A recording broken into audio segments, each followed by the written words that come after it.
नमस्कार।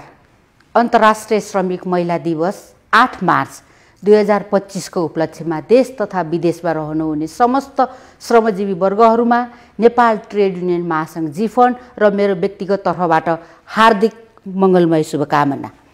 सन् 1911 बाट हरेक वर्ष 8 मार्चलाई महिलाहरूको अधिकार आन्दोलन र सफलताको प्रतीकको रूपमा महिला मुक्तिका लागि वकालत गर्ने सबैले महत्त्वपूर्ण दिनको रूपमा मनाउने गरेका छन्।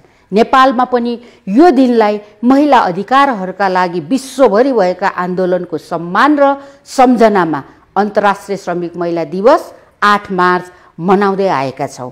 यो दिवसलाई जीफन्डले महिलाको आन्दोलनको प्रतीकको रूपमा महिला श्रमिक केन्द्रित गरी मनाउने परम्परा बनायौँ। यस वर्ष हामीले स्याहार क्षेत्रमा काम गर्ने श्रमिकहरूको रोजगारी, ज्याला, योगदानमा आधारित सामाजिक सुरक्षाको सुनिश्चितता भन्ने विषयमा देशैभरि 7वटै प्रदेशमा र काठमाडौँमा केन्द्रीय कार्यक्रम गरी भव्यतापूर्वक मनाउन गइरहेका छौँ। यस अन्तर्गत 7 मार्चको दिन नेपालमा स्याहारको काम, महिला श्रमिकको अवस्था, व्यवस्था र सम्भावना विषयक नीतिगत छलफल कार्यक्रम र 8 मार्चको दिन प्रभात फेरी कार्यक्रम गरी भव्यतापूर्वक मनाउन गइरहेका छौँ। संसारभरिका सम्पूर्ण श्रमजीवी वर्गहरूलाई अन्तर्राष्ट्रिय श्रमिक महिला दिवस 8 मार्चको उपलक्ष्यमा श्रमजीवी वर्गका हक, हित र अधिकार प्राप्तिका लागि अझ धेरै जुझारुकताका साथ ऊर्जावान भई सुनौलो भविष्यका लागि क्रियाशील हुन उत्प्रेरणा सदैव प्राप्ति होउन्।